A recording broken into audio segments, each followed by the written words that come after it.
porque al menos ahorita sí estamos casi más de la mitad del grupo. Déjame, pues. ¿Qué encontraron de estos? ¿Quién nos comparte?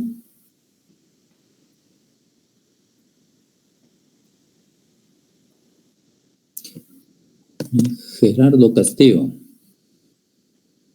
Gerardo, ¿viste alguno de estos documentos? Perdón, ¿viste el documento? No, de estos conceptos ¿investigaste?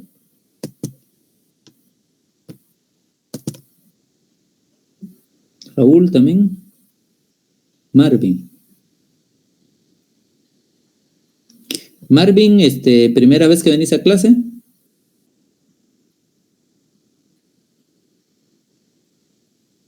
Marvin.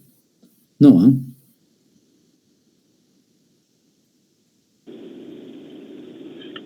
¿Puedo iniciar? Bueno, dale, Andy. Sí, rápidamente aquí hice una consulta de los términos y brevemente la investigación es el proceso sistemático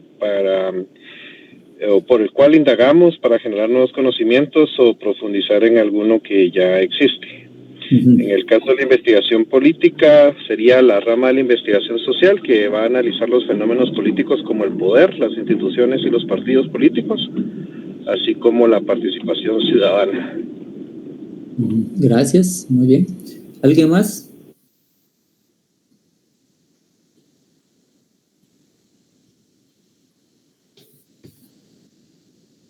En lo que los compañeros demás, siguen buscando, vean lo que cuando Andy nos está recordando, estas investigaciones, obviamente, valga la redundancia, después de la data, después viene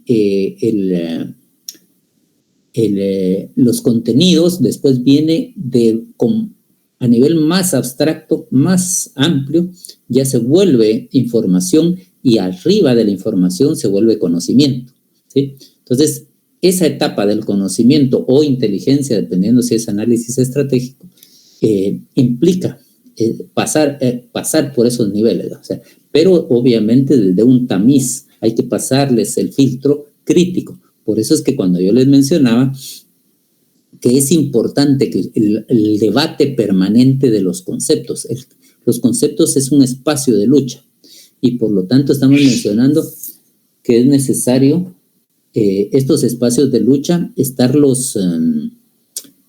afinando esos mismos conceptos, porque quien tenga una interpretación,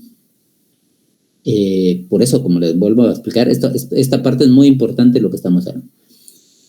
Si su concepto fuera pobreza y van a interpretar pobreza como esa misma falta de oportunidades, etcétera, falta de los recursos para satisfacer necesidades u otras formas, pero si alguien plantea que la gente es pobre porque quiere y llega con ese concepto a hacer una investigación sobre la pobreza, va a tener resultados muy diferentes que alguien que la entienda de otra manera, ¿sí? Por eso les decía, ustedes como asesores o como politicólogos o como políticos en el ejercicio, es importante que tengan sus conceptos bien afinados y amplios como herramientas para el análisis. Y si estas están de una forma superficial o prejuiciosa, van a tener resultados obviamente desastrosos, no necesariamente depende de quién les evalúe, pero pueden servir para que las cosas continúen estando tan mal como están o para que se puedan transformar a un mayor nivel de satisfacción de las necesidades de la vida, de la comunidad. Entonces es importante, por eso les decía, permanentemente estar luchando por los conceptos, ¿verdad? ¿Sí? Entonces, ¿alguien más? Ya vimos el del poder, ¿verdad? Y vimos cómo es importante entenderlo como una relación social. Y vienen, antes de que los compañeros ahí levanten la mano si alguien lo quiere compartir, pero solo para recordar, sí, Jonathan. No sé si tenemos que ir en ese orden o... No. Ah, bueno. Dale. Pues lo que el semestre pasado estábamos hablando acerca del de fetichismo, ¿verdad? Y me pareció bastante curioso que es lo que muchas veces se usa en campaña o propaganda electoral, ¿verdad? Cuando dice que se refiere a asignarle cierto valor, poder o atribuirle como que del candidato podría ser a la población, atribuirle a cierta construcción social ese tipo de poderes que en realidad lo impulsen a él, pero no sé en qué medida esto roza en el populismo, ¿verdad? Porque me parece que el candidato se vale de esto para impulsarse a sí mismo. Tal vez me lo podrías aclarar un poquito, ¿verdad? Porque es ya como una tendencia, ¿verdad? De validarse a sí mismo o de aferrarse a cierto objeto o construcción social. Me imagino que podría ser, por ejemplo, podríamos hablar de algo guatemalteco, por ejemplo. No estoy ni poniendo una postura ni a favor ni en contra, pero por ejemplo, cuando hablamos del pacto de corruptos, ¿verdad? Es un tipo, un símbolo, es una construcción social, ¿verdad? Que se ha ido formando con el tiempo y ahora ya saben, cuando se refieren a eso, ya le han atribuido ese poder, le han atribuido ciertas ventajas y cualidades. Al momento de referirse a eso, las personas reconocen y dicen, esta persona es anticorrupción, por ejemplo, ¿verdad? Pero ya fue impulsado por eso y no sé qué tanto cabería eso en este término, ¿verdad? Para caer también en un tipo que entra tanto en investigación política como en otro de investigación social, porque hace mucha referencia también a lo que es la democracia, ¿verdad? Que en sí cualquier persona podría o tendría la capacidad de acceder al poder, y no sé si lo estoy mezclando todo, ¿verdad? Pero no sé. Está compleja, pero creo que le podemos entrar. Bien. ¿Perdón, decías? No, sí, solo para cerrar esto de la democracia, porque sí esto es demasiado amplio, ¿verdad? Porque si bien la democracia se refiere, o sea, el poder o la magia de la democracia se refiere a que cualquier persona pueda en cierto momento acceder al poder, porque muchos criticamos ahora, ¿verdad? Que tal vez sería como un comentario, ¿verdad? De que las personas idóneas sean las que tienen que gobernar, ¿verdad? O sea, las que se prepararon en el estudio de la ciencia política, por ejemplo, ¿verdad? Y de hecho es algo de lo que ay, se activó algo, perdón. De lo que hablábamos en las elecciones pasadas, creo que fue, donde había un discurso, ¿verdad? Que los que tienen que gobernar, tienen que dirigir el Congreso, por ejemplo, son personas que sean personas idóneas, que manejen la ciencia política, y de ahí es lo que tenemos como resultado hoy, ¿verdad? Que de hecho hay muchos conocedores de la ciencia, ¿verdad? Entonces, no sé en realidad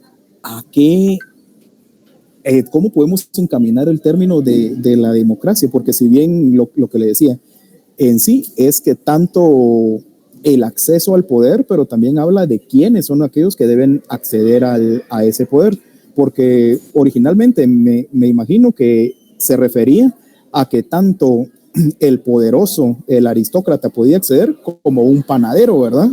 Que todos en el ejercicio de la democracia, pero hay autores que hablan que democracia también es participar en las decisiones de la sociedad o de la polis, ¿verdad? Entonces siento que hay como que dos vertientes, ¿verdad? Una que habla acerca de los gobernantes y otro acerca de los gobernados. En eso sería como que dos vertientes, ¿verdad? Uno, los que dirigen al Estado, a la política, a la cosa pública, y otra acerca del trabajar en la toma de decisiones, que se quedaría muy corto. Pero sabrás mejor de esto, ¿verdad? Si la democracia se refiere a que yo vaya a votar únicamente o ya trabajar activamente, porque creo que era Aristóteles o Platón, de los que se referían a que ciudadanos solamente eran quienes participaban activamente en la toma y en la ejecución de las acciones, ¿verdad? Entonces, para ir encaminando todo eso, si dentro de la práctica democrática cabe lo del fetichismo, de yo poder aprovechar cualquier cosa, creo que ahí entraríamos a lo maquiavélico también, ¿verdad? Aprovecharnos de cualquier cosa, de lo que esté a nuestro favor, para lograr acceder a esa toma de decisiones y de forma activa ejecutarlas, ¿verdad? Sería más que todo involucrando la mayoría de los conceptos. Sí, es una gran pregunta, pero tengo 4 diapositivas que más o menos nos van a ir complementando. Voy a intentar, pero salvo que algún compañero me diga que no y que sigamos adelante, le entramos. ¿Hay alguno que se oponga, que vaya a dar 3 vueltas corriendo a su colonia? Que se oponga. No. Si no hay oposición, vamos a entrar por porque no era el camino que esperaba, pero se vale en este caso. Vean, vamos a hacer como les mencionaba, de acuerdo a la inquietud aquí de Jonathan, vamos a tratar de interrelacionar estos conceptos con las diapositivas que vienen, y después van a ver cómo tiene sentido. Creo que sí se puede, pero faltaría el término de la meritocracia.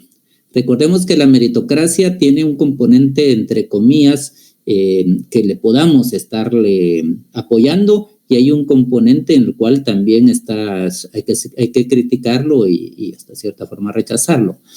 Cuando la meritocracia justifica que el orden asimétrico en el que estamos en esta sociedad es basado por merecimiento, de que el que tiene más recursos de poder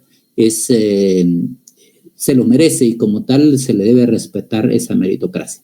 Pero cuando hablamos de meritocracia en el Estado, estamos diciendo que deben de ser el servidor público, ¿vale? Que es un pleonasmo, porque en este caso el funcionario público es el que es el pleonasmo, el servidor no. Pero cuando alguien dice, en este caso funcionario público, es ridículo, porque todos los funcionarios son los públicos, entonces no puede ser un funcionario que no sea público.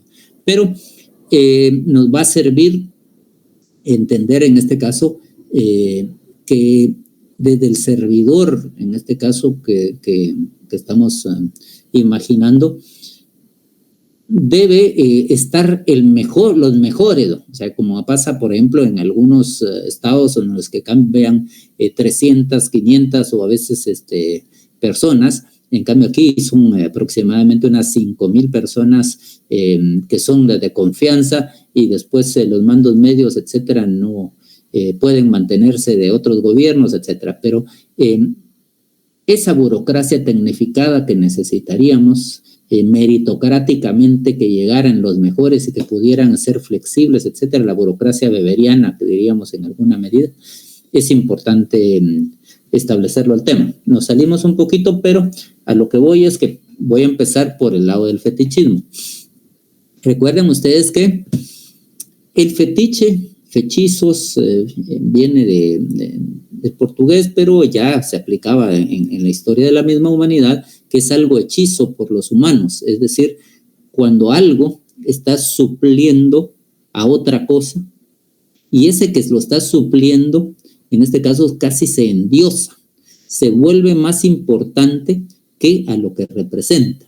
Es decir, cuando el representado es más importante que al que representa. Es decir, cuando hablamos un fetichismo del representante en el Estado, ahorita ya cayendo en nuestro campo, la gente cree que el representante ya es el soberano, y ahí es una forma del fetiche con el que nosotros nos manejamos, y eso es importante cambiarlo. Voy a darle un poquito de vueltas al tema. El fetiche de la mercancía que planteaba Marx es que a veces no vemos, de hecho no los vemos la mayoría de veces, o sea, esto en vez de ser concreto, para Marx es abstracto. ¿Por qué decimos que esto es abstracto? Porque no estamos viendo todas las relaciones sociales de producción que están alrededor de él.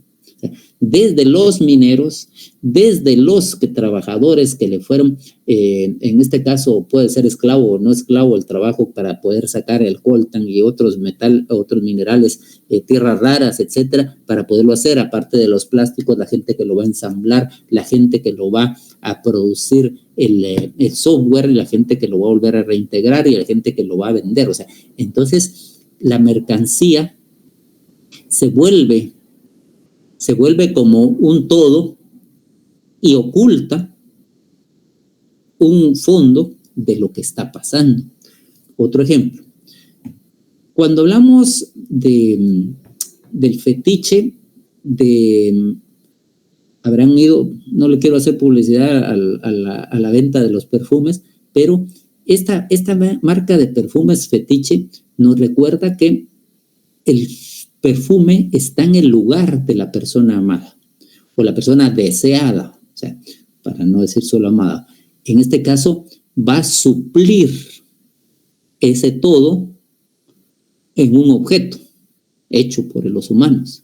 Por eso es que cuando Marx criticaba también al fetiche religioso, es que no solo es ese becerro de oro que va a concretar toda la idea de Dios y la gente se quedaba con el simbolito, se quedaba con el becerrito, esa parte, ahí estaba diciendo, ese es un fetichismo y por lo tanto nosotros no creemos en un Dios que se le pueda mostrar una imagen porque la gente caería en ese fetiche de pensar que ese es el todo.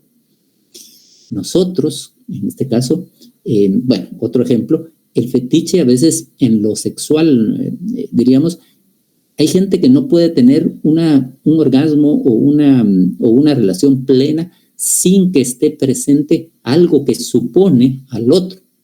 Hay gente que solo se puede tener una excitación sexual si tiene la ropa íntima del otro.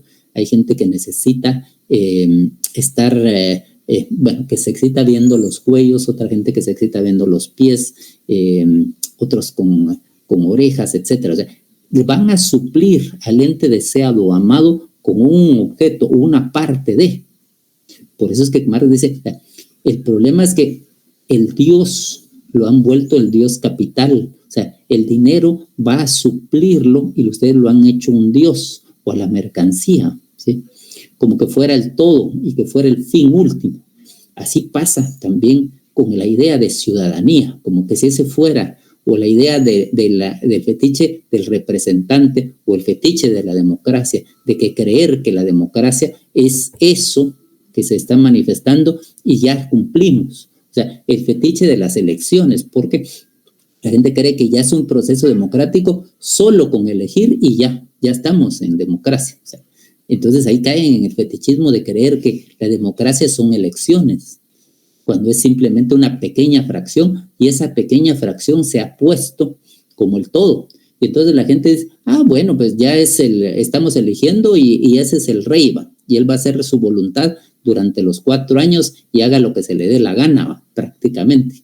Que no sea demasiado grueso, pero la gente valida esa cuestión porque cae en el fetiche de creer que el representante electo, esa es la democracia, ¿sí?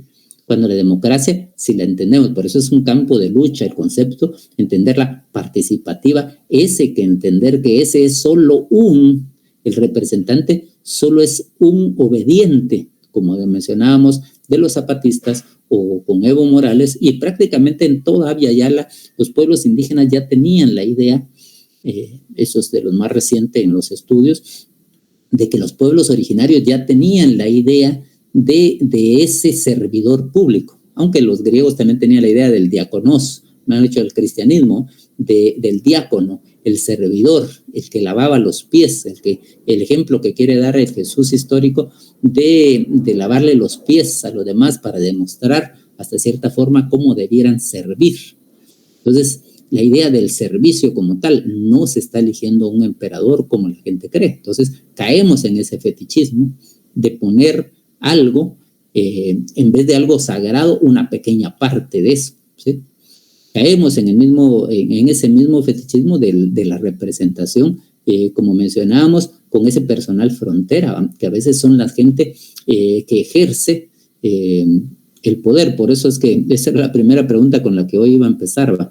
Es que normalmente cuando la gente dice tomar el poder, ese es otro ejercicio del fetichismo. ¿Por qué decimos que no se debe decir eso? Tomar el poder.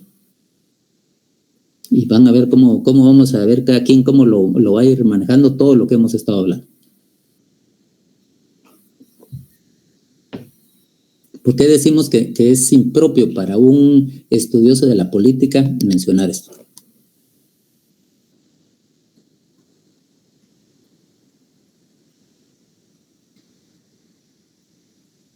Otro fetiche con el que caemos es el de la voluntad política, ¿eh?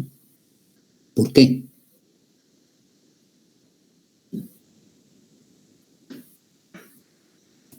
Mis amigos politicólogos. Hola, estoy transcribiendo esta llamada con mi extensión. Pero no.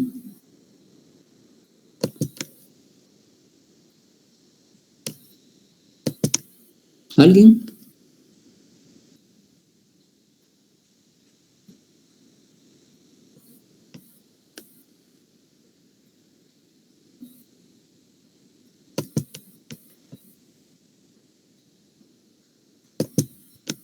Compañeros, ¿qué piensan? Tal vez, licenciado, es incorrecto, bueno, esa es mi perspectiva. ¿Por qué? Tal vez es incorrecto indicar que el poder, que se toma el poder, porque no es de esta manera. El poder se otorga en las manos de las autoridades electas. No es que ellos por fuerza se tome. O sea, no lo arrebatan, sino que se obtiene a través de la elección.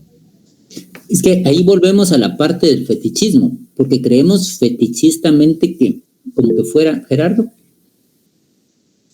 Gracias, Lick. Bueno, yo lo entiendo un poco, Lick, que si hablamos de fetichismo, de voluntad política, tal vez hablamos un poco de una política aspiracional y tal vez no de tomar tanto en cuenta la política como es.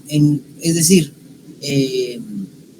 el compañero hablaba de que el poder es entregado. Yo opino que el poder es ejercido. No sé si estoy mal, puede ser. Sí, por ahí vamos. Vean, ¿se recuerda que dijimos? El poder no se puede tomar porque el poder es una relación social. Es decir, que se construye y nos construye a nosotros. O sea, no es un lugar, no es un puesto como tal, pues, porque, como volvemos a mencionar, es la posesión de recursos que posibilitan que se hagan las cosas. Entonces, el asumir, en este caso, es usurparle el poder al único que tiene el poder es el Estado, pero el pueblo, mejor dicho, no el Estado. Creer que el Estado es la sede del poder, ahí es otra forma del fetiche, porque le hemos puesto a él algo que no le pertenece, porque es el pueblo el único soberano y que lo va a delegar temporalmente si le conviene y si cumple el mandato y si cumple lo que el soberano pueblo necesita para vivir. Si no, se está usurpando el poder, ¿sí? Entonces, recordemos que el poder es una relación y en este caso es delegada temporalmente, ¿no? Para servir. No sé si me van a entender. Entonces, no es un objeto que se tenga o que se posea, sino como tal, como estamos mencionando, primero que no se puede poseer porque no le pertenece, y dos, porque son relaciones, se van a ir construyendo ese ejercicio, y bien decía, o sea, tanto Foucault y otros hablan de ejercerla. Entonces, se va a ejercer en un determinado momento el poder, ¿sí? Pero, como vuelvo el señor, vamos a ejercer los recursos del poder, o sea, la violencia, yo la voy a ejercer para poder, y a eso le vamos a llamar poder, o sea, el ejercer de la potencia de hacer con esa violencia o deshacer. No sé si me doy a entender, pues, o sea, entonces, tenemos una forma fetichizada, incluso por eso les decía, de creer que el representante ya es la sede del poder, ¿va? Y no es ni el Estado, ¿va? Sino que es el pueblo. Y nos hemos acostumbrado a eso, eso es lo fregado, pues, o sea, hemos tenido tanta la perversión que creemos que eso es. ¿Sí? Y de igual manera, y creemos, dentro del mismo fetiche que caemos, es creer que la democracia es eso, pues. ¿Sí? Entonces hemos puesto como dioses en el lugar del que debiera estar, una cosa intermedia que no es el todo, ¿sí? Entonces, esa es la parte, una fracción o una inversión de lo invertido. Está al revés las cosas, ¿no? Entonces, por eso es importante entenderlo con el fetiche. No sé si hasta el momento me he estado dando a entender. Vamos a ver si eso nos metió el problema, en este caso Jonathan, pero creo que hemos ido más o menos en la línea, ¿no? Gracias, Luis. Sí, vamos a ir viendo que en el camino vamos a ir mejorando otros elementos dentro del discurso. Habíamos dicho que la política como ciencia, como teoría y como el proyecto de producción y reproducción de las condiciones posibles de la vida en la comunidad. Este concepto, entender a la política teleológicamente, cuando hablamos teleológicamente estamos hablando el fin, el objetivo final de la política, tanto para la economía, es incrementar, promover la vida de toda la comunidad y toda la comunidad de vida, que incluye no solo a los humanos, sino hacer posible toda la vida de todos los seres vivos, ¿sí? Entonces, es un proyecto más amplio, que entenderlo solo, pudiéramos entenderlo como el estudio del poder, pudiéramos entender que el arte de lo posible, lo pudiéramos entender de otra manera, que son solo fracciones, pero entender que su fin último es ese, de incrementar, promover, producir y reproducir las condiciones posibles para la vida de todo ser vivo. Lo político ya lo habíamos dicho en este caso, que era como práctica, ¿verdad? O sea, era en este caso la esfera pública, la esfera una parte, y por eso es que cuando vemos que algunos dicen que son analistas políticos, no, ellos son analistas de lo político, ¿sí? Porque no critican y no fundamentan teóricamente hasta el principio de por qué se entiende y cómo se entiende la política. Ellos son comentaristas de lo que está pasando, ¿sí? Pero aparte habíamos hablado también las políticas como productos concretos, la concreción de los intereses dominantes, lo que hace o no hace el Estado, los tres como formas de lucha, ya habíamos mencionado que son espacios de lucha. Se critica el monopolio legítimo de la violencia de Weber, ¿va? Recordemos que Weber, cuando habla de que el monopolio legítimo de la violencia lo tiene el Estado, es otra forma del fetiche. Es decir, de una forma fetichizada, él cree que es superior, el Estado o el gobierno es superior al pueblo, ¿sí? Cuando realmente ahí es una tergiversación. Habría que darle vuelta, hay que invertirlo, ponerlo al revés, porque realmente es el pueblo el soberano, ¿sí? ¿Y de qué cuenta le van a aplicar la violencia a él? ¿Sí? Imagínense usted que un gobierno o un ejército va a atacar al pueblo que es la sede del poder, pues. Entonces, como Clausewitz en otro momento también ya criticaba y veía cómo cuando un pueblo está en armas es invencible, o sea, cómo incluso es la parte de la historia que no se cuenta, cómo los españoles en 1800, antes de las Cortes de Cádiz, expulsan a los franceses, ¿no? Pero es el pueblo el que los expulsa, pues. ¿Sí? O sea, porque no lo pueden dominar, o sea, un pueblo es indomable cuando realmente asume el poder que tiene, ¿no? Entonces, ahí pasa la potencia, o sea, en pleno ejercicio de su poder, ¿sí? Hasta el momento no sé cómo vamos. ¿Se entendió más o menos hasta el momento? No. A veces es un poco preocupante cuando no dicen nada. Bueno, pero a veces el complejizar las cosas nos ayuda también para poder, como ejercicio, ya el mismo hecho de estarlas pensando ya es un Es un buen ejercicio. Vean, estas ideas exploratorias, que aunque no solo de la psicología política, la psicología social, esto aplica en muchos campos. Y yo lo repito, lo dice Durkheim, lo dicen en otros autores, y van a ver cómo tiene sentido. Se han fijado que muchas veces en la política, cuando han visto, o en ONGs, hacen un énfasis en la sensibilización. ¿Sí? ¿Han oído eso? Hay que sensibilizar a la comunidad para el cambio político, ¿Han oído eso? ¿Sí? No. Sí, licenciado. Oh, bueno, gracias. Entonces, eso de sensibilizar, ¿qué crítica le pudiéramos hacer?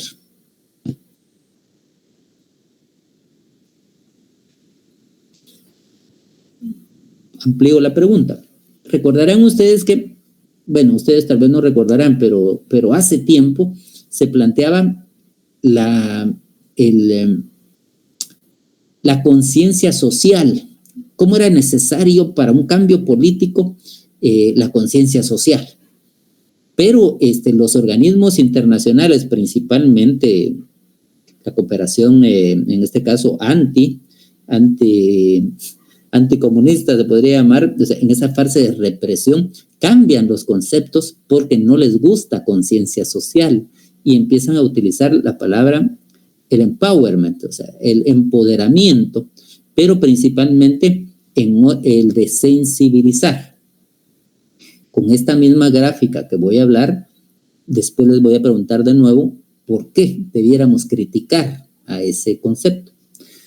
Si ustedes ven, para que una política pública sea efectiva o una investigación que ustedes quieran hacer, deben de explorar los pensares, aparte que está la parte aquí arriba, pensar, el sentir y el actuar, ¿sí?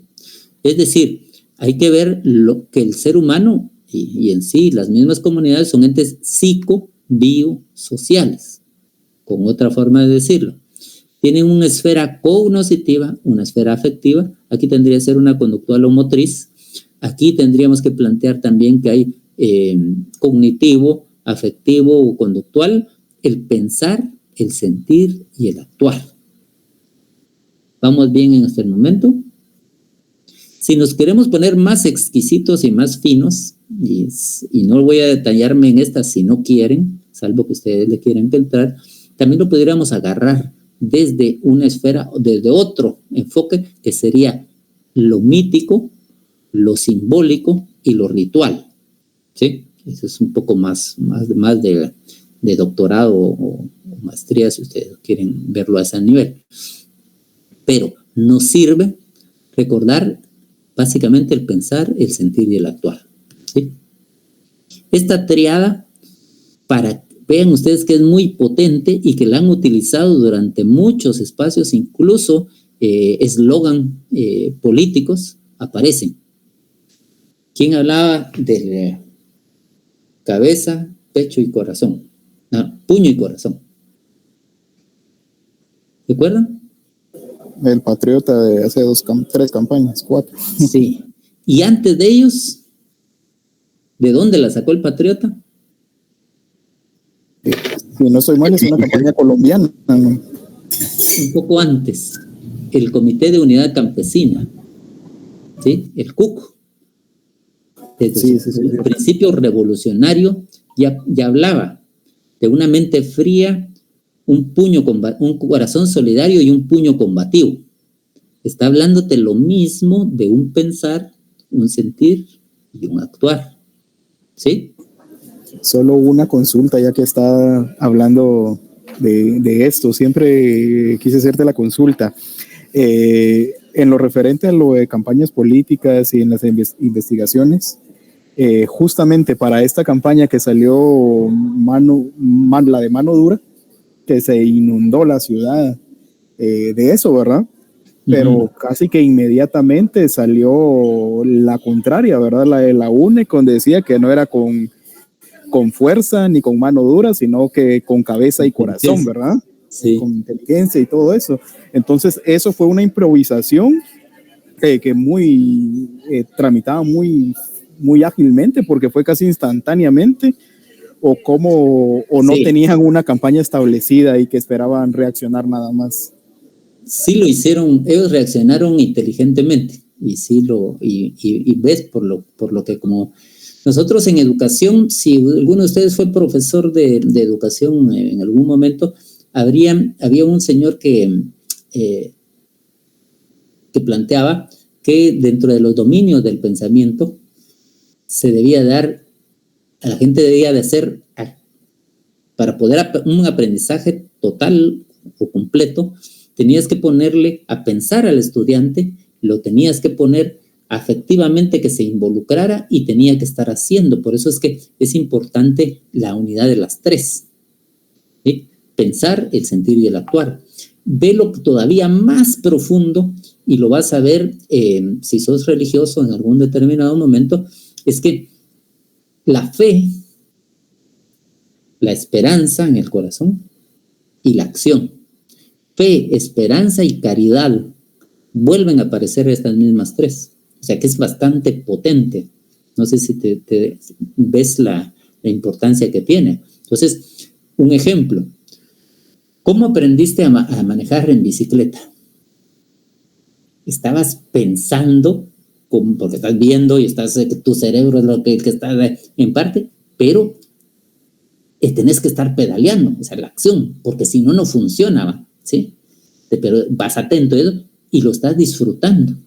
Y por eso es que se aprende para toda la vida. Un aprendizaje integral porque estabas disfrutando, pensando y haciendo, ¿sí? Entonces, ves esa parte, ¿no? Incluso tu primera vez, no estoy hablando de la sexualidad, si querés, pero de una sexualidad no necesariamente genitalidad, sino que tu primer beso, o sea, lo aprendiste y te quedaste para toda la vida el recuerdo, ¿no? Porque estuviste pensando, estuviste sintiendo y estuviste, en este caso, haciendo, ¿no? Entonces, esa parte son aprendizajes de por vida, ¿no? Entonces, por eso es importante, incluso para manejarlo, tanto para el análisis, para el estudio, para la investigación, como para la transformación. Y aquí viene la respuesta a la pregunta que les decía. ¿Por qué entonces sensibilizar? No es una sola fracción, ¿sí? Si quisiéramos cambiar una comunidad que prácticamente ligado a un cambio social que tenemos en todo el mundo, ¿no? Que se recordarán ustedes que hay una isla que es más grande que España de plástico que está flotando en el mar, ¿sí? O sea, la cantidad de plástico que producimos en Guatemala es enorme, y que cómo se ha contaminado tanto el Motagua que tenemos un problema limítrofe que a veces aquí no lo tendrían que estar contando cada rato, las demandas que hacen los hondureños y beliceños con respecto a la contaminación que estamos haciendo en este caso, que el Motagua está dañando el arrecife que componemos esta plataforma. Incluso tenemos una demanda internacional por haber contaminado Roatán, sí, y esa parte del Caribe. Sí, Jonathan. Entonces, es lo que estamos diciendo, ¿no? Entonces, si quisiéramos realmente cambiar eso, si lo hacemos solo sensibilizar el manejo de la basura, cómo lo hacemos y demás, o sea, hay intentos ahorita que se están haciendo, pero si fuera solo sensibilizar, probablemente pusiéramos a los niños, un niño peleando contra un sopilote, un pedazo de comida. Entonces, todos diríamos, qué grueso esa parte, me sentí mal, y sí que se miraba todo sucio, y con las manos sucias el niño, y todo lo que estaba, o el agua contaminada que estaba tomando la gente, qué grueso, o los peces muriendo, que en un momento estaba, ahí es una parte, la sensibilización, ¿sí? Entonces, ahí solo lo hicimos a la esfera afectiva, y nos pudimos sentir mal, pero no estamos transformando, ¿sí? Entonces, en cambio, si agarramos a esa misma comunidad, una de las formas, no es la única, pero si vamos a contar por metro cuadrado cuántos tipos de basura hay, o de hacerlo de otra manera. Yo les pregunto a ustedes, o sea, ¿cuántas libras de basura producimos cada quien en nuestra casa? Entonces tendrían que contar el tren de aseo que pasa 2 o 3 veces por semana en sus casas, pesar la basura que se llevan, las bolsas que ustedes producen, dividirlas en 2 días para todos los días y dividirlo entre los miembros de la familia.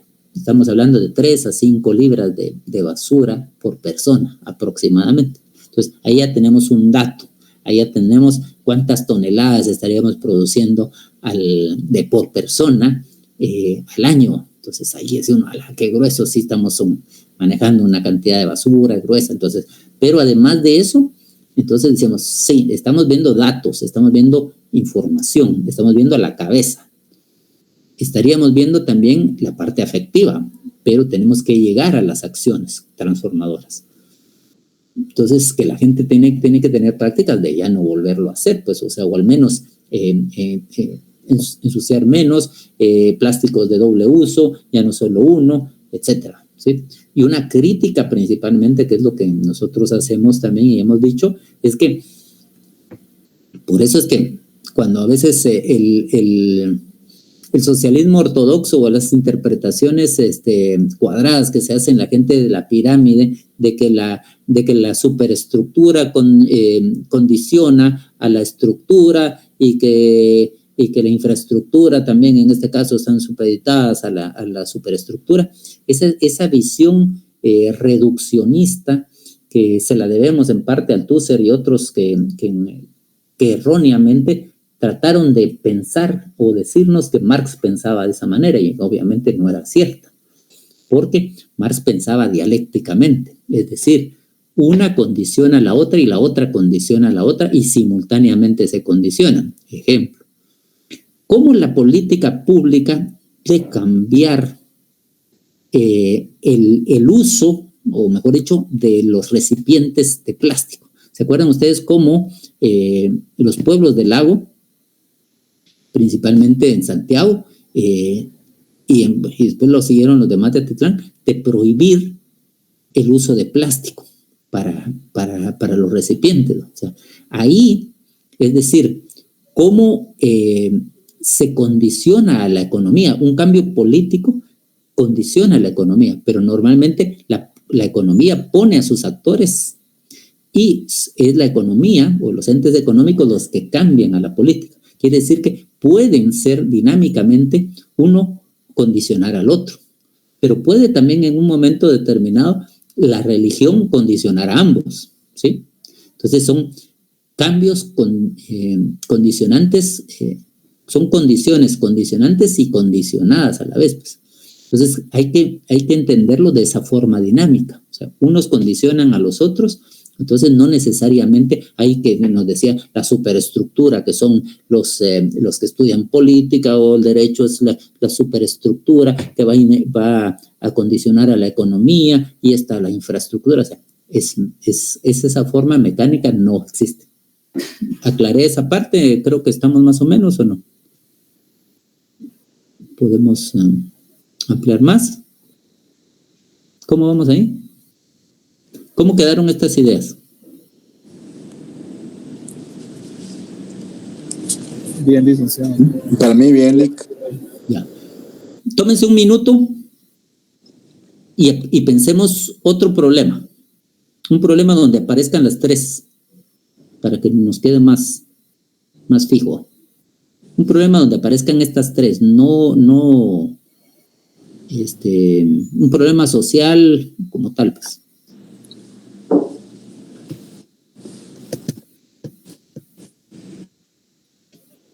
Mientras lo piensan, planteo. Antes, nosotros pensábamos de una dialéctica de contradicciones, blanco y negro, ¿sí? Bueno o malo, capitalismo, socialismo, vida y muerte.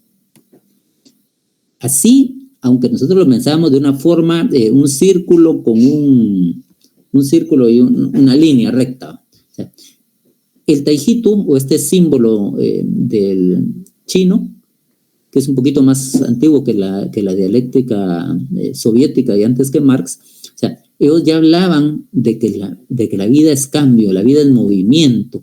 Y si ustedes ven en esta gráfica, dentro de lo negro hay un punto blanco, es decir, que del otro está presente acá. Y dentro de lo blanco hay un punto negro. Es igual que decir, no hay modelos puros. O sea, y los límites también son móviles, ¿verdad? La luz, ¿en qué momento se llega a ser de noche? O sea, hay una noche todavía lo tenue se va dando. O sea, de igual manera, la gente no es completamente buena ni completamente mala. Nosotros tenemos gradientes y demás. Pero en este caso estamos diciendo, hay algo de uno en el otro. De igual manera, no son modelos puros. Si lo vemos, este es el ejemplo que estábamos pensando en lo anterior. Una dialéctica poliédrica o triádica. Por decir, aquí aparece el pensar, el sentir y el actuar. Pues, o sea, no los tenemos que estar viendo solo a pensar nosotros de una forma binaria o por una forma, por decir, dicotómica. O sea, tenemos que pensar que hay fenómenos que se van a complementar no solo en dualidad, sino que pueden haber 3 o X. Entonces, un fenómeno social puede tener más de tres momentos. ¿Sí? ¿Ya pensaron un ejemplo?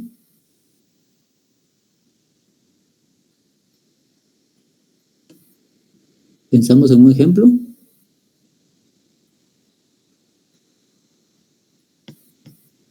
¿Capiche? ¿Qué se les ocurre? Un fenómeno, un problema en el que enfrentemos los tres. Para cambiarlo, para analizarlo, para investigarlo.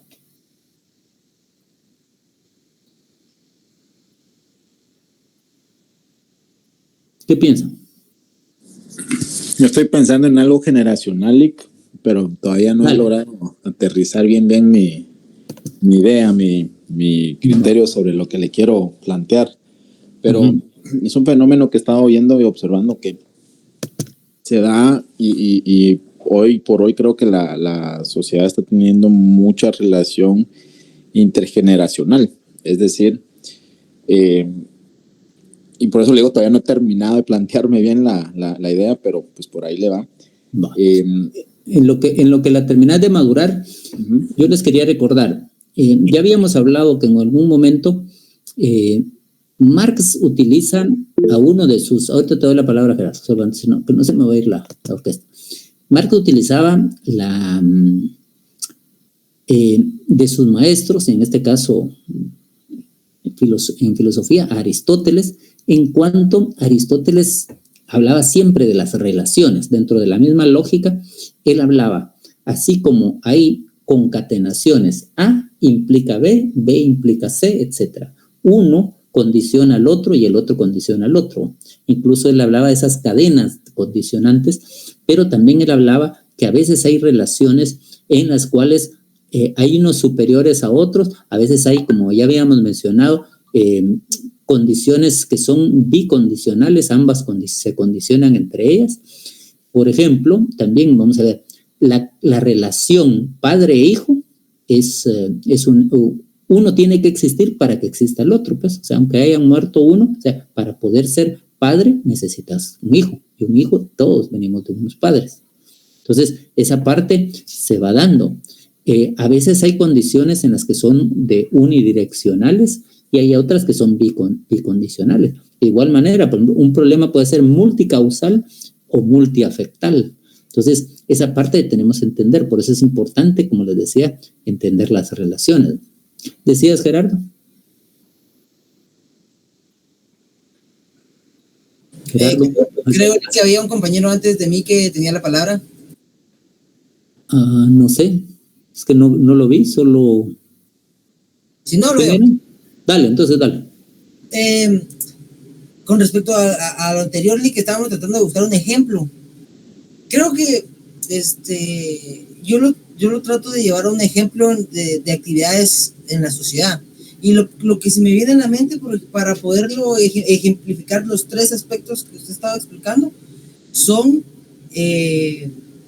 las protestas, muchas de ellas sin un fundamento realmente creíble o real, pero entra en juego la opinión pública que mueve a muchas personas para que de manera física se manifiesten en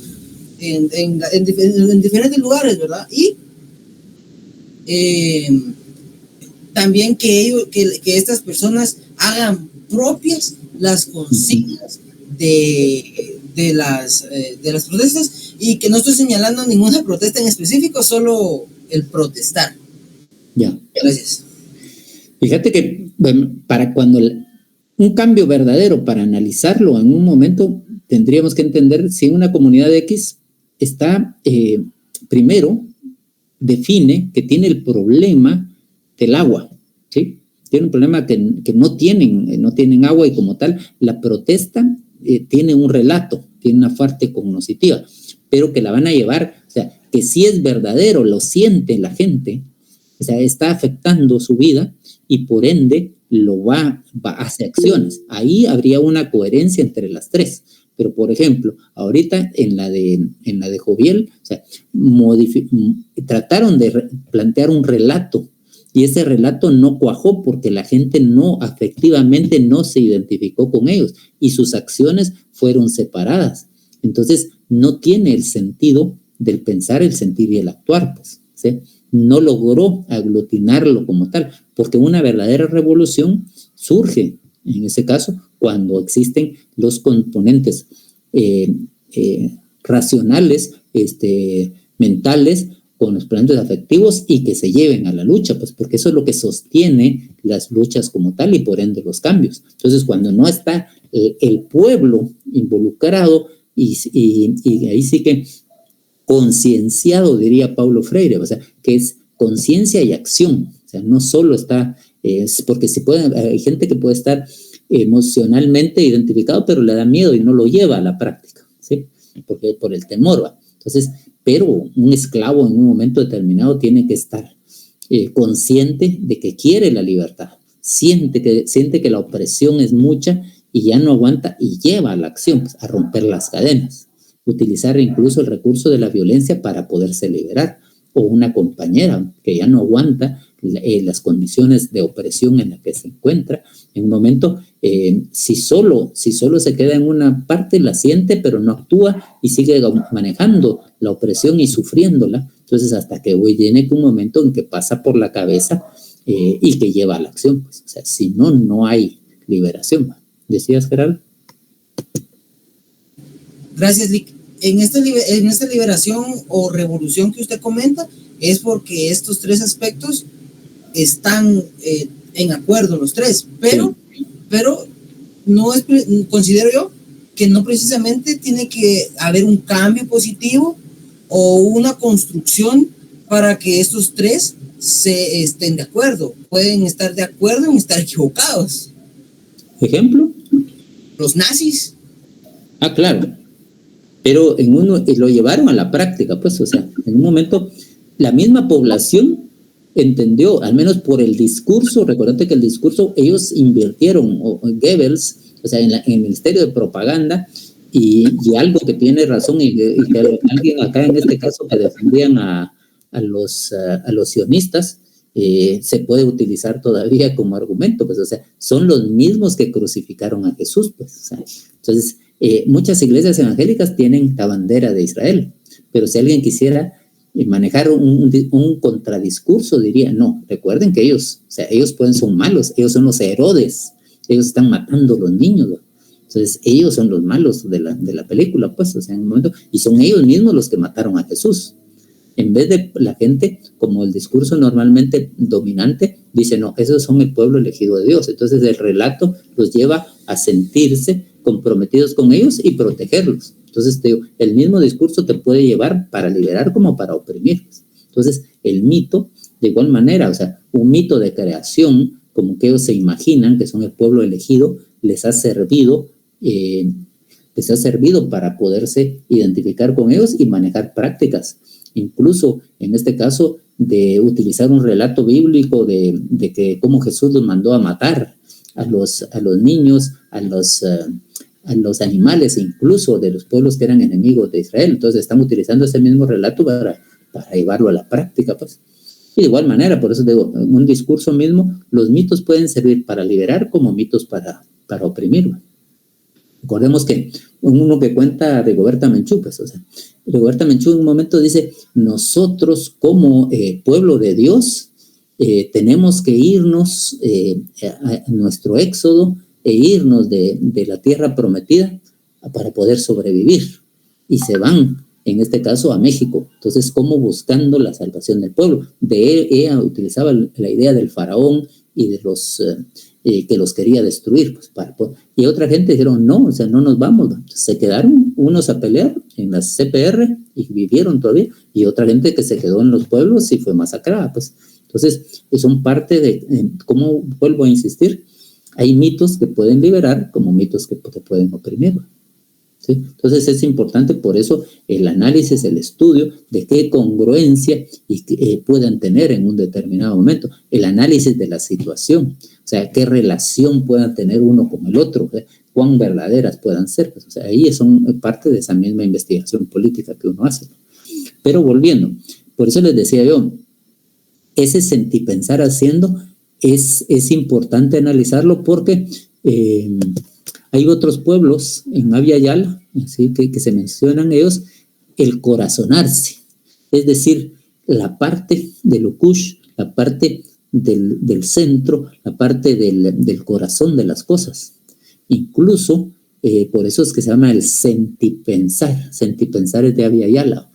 Ellos están permanentemente en ese sentido. Ya no es, hay una crítica en el movimiento, político, social, filosófico, de la filosofía política, donde ya no se ve el mito como una falsedad, o sea, ya no se ven los mitos como como entenderlos como algo equivocado, sino se entiende el mito como un relato racional, pero con base simbólica, que puede en un momento, como mencionábamos, en este caso, lo decía Freud, Paul Ricoeur lo dice basándose en Freud y dice, son los sueños despiertos de la humanidad, o sea, son formas en las que están diciendo, o Aristóteles mismo decía que el ser humano es mitopoético, es decir, construye mitos, y esos mitos es la primera filosofía.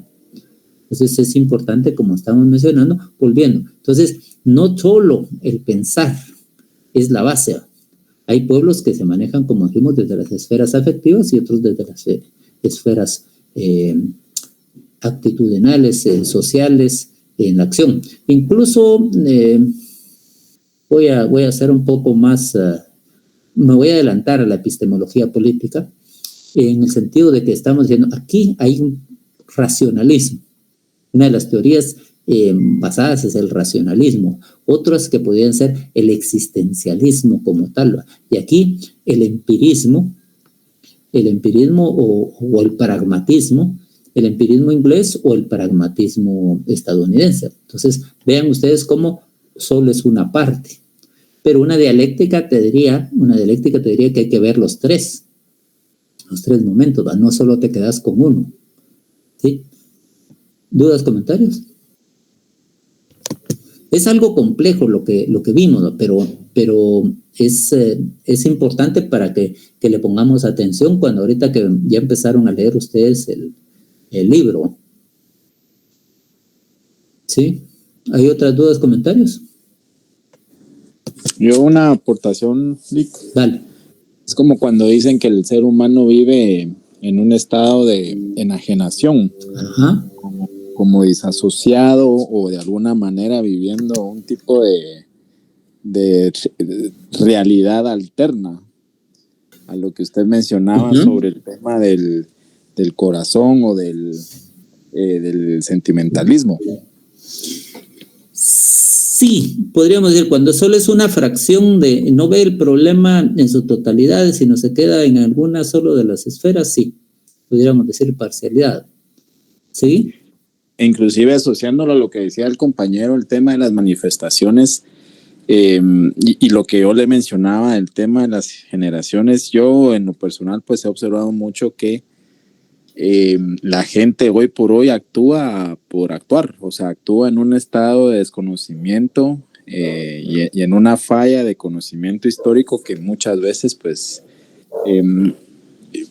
es decir, la gente no sabe realmente en la realidad en la que vive. Entonces, y se observan muchos compañeros que a veces pues aportan en cursos diferentes y tienen ideologías pues un poquito abstractas a mi pensar, pero obviamente yo respeto el pensar de cada quien. Pero sí es, a mí me gusta mucho cuando lo comparten o cuando debaten un punto, porque uno aprende el pensar de cada ser humano. Y esas aportaciones para mí son buenísimas, pues. Gracias. Ahorita me diste la oportunidad de recordar otro ejemplo que les pudiéramos dar.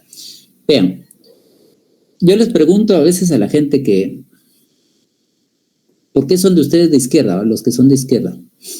En un determinado momento, ¿cómo les nació la conciencia? ¿Sí? Y en este caso, uno puede hacer un flashback y recordar, si lo quisiéramos separar, yo les puedo hablar de algunos casos. Por ejemplo, para mí, cuando yo podría decir que tuve conciencia de esto, es que las canciones de los Guaraguao, o sea, con las canciones de los Guaraguao, el Quinteto Tiempo, canción de la Trova, o sea, te dicen, puches, los Guaraguao me están hablando a mí, o sea, esto es la realidad, ¿no? Entonces, quiere decir que esa toma de conciencia empezó por acá, por una parte afectiva. O cuando leíste un poema de Otto René Castillo y dijiste, wow, puches, este cuate sí está hablando realmente me está hablando a mí, yo lo entiendo, o sea, estoy entrando por este lado, por el arte. Algunos entran por el arte. Cuando ustedes leyeron La Patria del Criollo, dijeron, puchis, ¿qué onda? ¿Va? Wow, esa epifanía, esa revelación, puchis, wow, ¿qué pasó aquí? Va? ¿Sí? O como en otros momentos, le pasó a Rigoberta, pero también le pasó a Rosalina Tuyuk. Entonces, en un momento dice, esto me está pasando a mí, porque soy mujer, porque soy indígena o porque soy pobre. Entonces, aquí ella encuentra la triple opresión de una sola vez, pues, o sea. Entonces, hay gente que como obrero lo va a entender, pues estoy siendo explotado, pues realmente ya no me alcanza para todos los días repetir eso y no me alcanza ni para comer, ¿va? Ni para vivir con mi familia. Entonces, en esa situación de presión, tengo algo que hacer, ¿va? Tengo que cambiar la situación. Pues. O, como decíamos, entre esa misma práctica social, compañeras que han estado en una relación, o compañeros, que es menos a veces, pero también puede ser, ¿va? Una situación de una relación tóxica, que en un momento decir, no, pues no, hombre, esta onda no me lo merezco, ¿va? Entonces, ahí empieza la liberación. Y si ustedes quieren, recuerden cómo hasta está la metáfora de Moisés, ¿va? Cuando Moisés está como posible faraón, ¿va? Sucesor, y va caminando en una construcción y mira un anciano, le dice, Moisés, ayúdame, ¿va? O sea, yo también soy judío, ese no es mito, pero realmente no era judío, era Moses, Ramsés, etcétera, todos eran puros egipcios, pero en el relato le dan, pero el principio que él le está diciendo al anciano es, mírame, estoy jodido, y vos me podés ayudar, va, hace algo. Entonces, esa interpelación que lo saca de onda a Moisés y dice, puchis, ¿qué pasó, va? O sea, yo en ese momento, él también llega a esa revelación. Pero si vemos desde el lado del anciano, su principio de libertad ya había empezado, pues cuando él se da cuenta, no, o sea, yo no me merezco esta situación, pues, o sea, ahí empieza su liberación. O el esclavo dice, bueno, yo no me merezco esto. O sea, ya mucho, o sea, ya no, o sea, tengo que romper las cadenas, ¿no? O sea, esa es la parte del principio, pero como decimos, normalmente el proceso es integral, los tres, pero podemos decir que el factor que puede iniciarlo puede ser uno de estos, tanto en el pensar, en el sentir o en el actuar. No sé cómo lo vieron o cómo ¿Se entendió ahora? ¿Se entendió mejor? No sé si...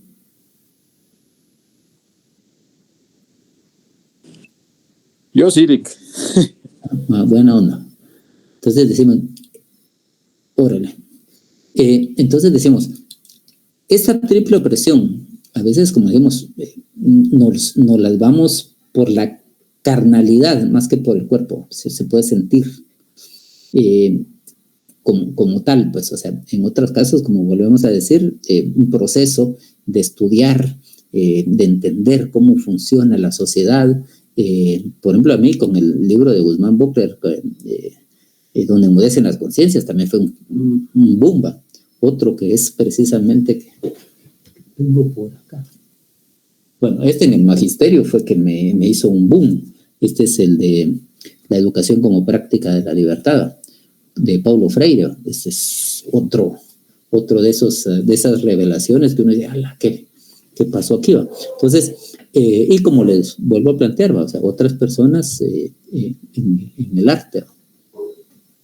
Bueno, cada quien tiene que hacer esa misma reflexión sobre su vida, ¿va? En un determinado momento.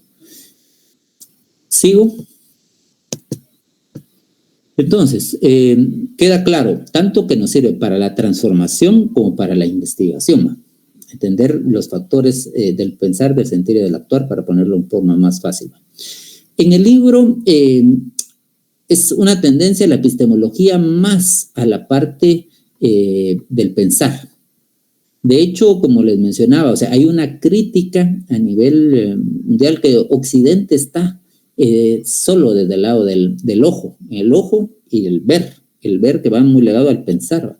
Y hay pueblos en el cual los pueblos del desierto dicen, nosotros estamos más en el oír, o sea, en el sentir, o sea, en el escuchar implica acercarse al otro, o sea, no es, el ver es cognoscitivo también, pero es desde lejos, ¿sí?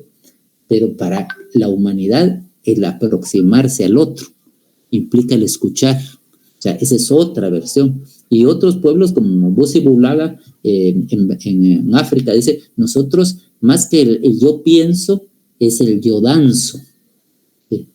O sea, el bailar, ustedes saben, muchas veces los africanos tienen un sentido del ritmo y demás, y en el bailar mismo está presente su reflexión, ¿no? Entonces, esa parte, como decimos, es también importante si lo queremos ver desde esa línea. Y habíamos hablado que tendríamos que ver, por ejemplo, un problema. Yo les preguntaba qué problema le habían visto, y si no hay alguno que me lo diga, pongo yo un ejemplo. Para un ejemplo de un problema social.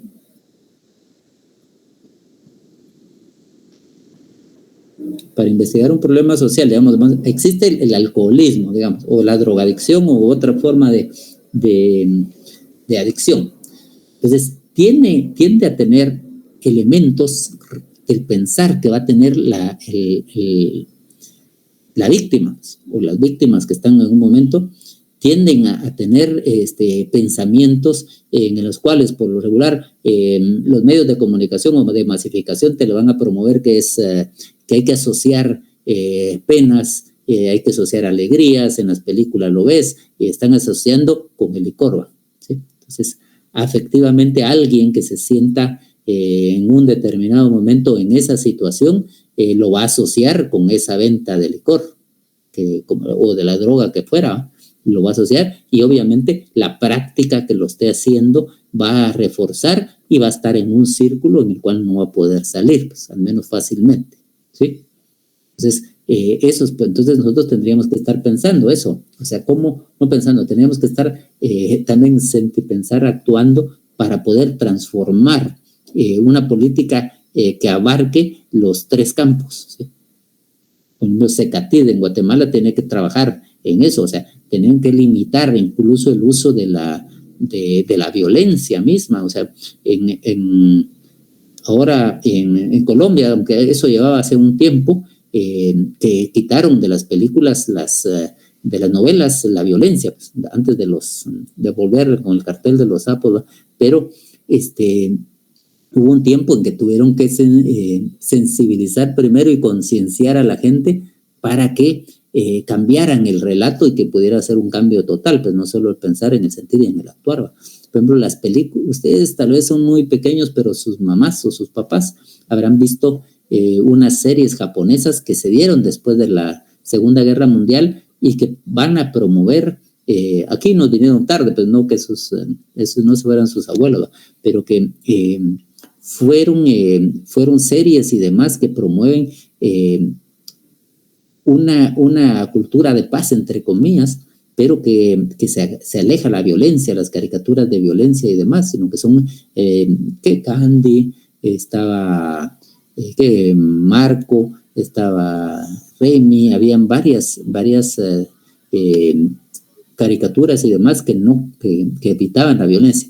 En un tiempo en Colombia quitaron también de las novelas el uso de armas, o sea que ningún arma apareciera en las novelas. Entonces son intentos de una política pública para poder transformar ciertos imaginarios en la población, pero vuelvo a insistir, tienen que haber elementos hacia el pensar, hacia el sentir y en el actuar. Si las mismas mujeres, que son principalmente la mayor cantidad de víctimas, y que puedan incidir en un tiempo, también lo hicieron en el sentido de decir, nosotros ya no vamos a valorar a los hombres violentos, pues nos interesa otro tipo de valores en los hombres. Entonces ya no es el esquema de un héroe violento, sino alguien que piensa, alguien que sienta. Entonces esas son formas también de poder transformar la sociedad, ¿no? Entonces no solo, como estábamos mencionando, desde leyes, como a veces la gente cree que solo en la práctica, solo haciendo multas, la gente no cambia, ¿sí? Es como pensar, hay gente que, ustedes lo habrán visto, un ejemplo, lleva a sus niños en el sillón de adelante, agarrados del tablero. Entonces uno dice, y a veces uno mira que viene la gente del norte también, y que hay gente que tira la basura por la calle, y uno está viendo con placas gringas y demás. Entonces uno dice, ¿qué pasó acá? En Estados Unidos no lo pueden hacer, acá sí lo pueden hacer. Entonces quiere decir, necesitan un control externo, solo en la acción de control, para poderlo, la multa como tal, pues, porque no llevó el proceso de pensar ni el proceso de sentir que debe de ser más ecológicamente sostenible. Tampoco alguien que entienda que aunque los tuvieran en Estados Unidos, no podían llevar a los niños en el sillón de adelante sin una silla especial y demás. O sea, no porque la gente lo piensa que solo fuera porque les iban a poner multa. No, es que realmente tenía que sentirlo y pensarlo por qué. Entonces la gente no cambia a veces si no entran en los procesos del sentir, pensar y hacer. ¿Vamos bien ahí? Sí, doctor. Va. Con esta nos quedamos para el próximo día. Ya vamos a empezar a ver el libro. Me interesa, como les había pedido, que leyesen la introducción del texto. Vamos a avanzar una o dos gráficas y le entramos propiamente a eso. Vamos a hacer casi obligarles a ustedes a hacer una pequeña guía de trabajo para que ponerles a que lean como tal. Abrimos las cámaras para la foto, por favor.